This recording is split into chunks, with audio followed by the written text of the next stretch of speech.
અને હવે રે બોલામાં ઘણું ફેર છે. સિનવો તો કઈ ઘણું કેતો તો કે હવે ફરી ગયો. મોહરે માયામાં મનડું લાગ્યું તારું. આજે પ્રભુને બજાતી તારા વેર છે રે. મારા પ્રભુજીને સુમિરા વિના અમારા નાથ રે દિવાયરા વિના પર નહીં પામી.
પ્રભુજીને સમેરા વિના પાર નહીં પામીએ.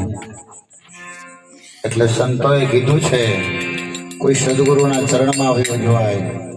ગુરુ તો મને તમને મળી જાય, પણ જેથી સદગુરુ મળે ને તેથી કાંઈ કરવું ન પડે એવું શાસ્ત્રો કહે છે કે ભાણકે ભટકી સમાન જોઈ લે રુદિયાની માય. મળી જાય હાચો સદગુરુ ભલા તેથી કરવું ન પડે કાંઈ. એટલે આવા સંતવાણીમાં આપણે જવાય, કોઈ સંતોના ચરણમાં જવાય. આ જીવ કોનો વંશ છે, કોણ છે અને એને ક્યાં જવાનું છે? તો આ જીવ કોનો વંશ છે?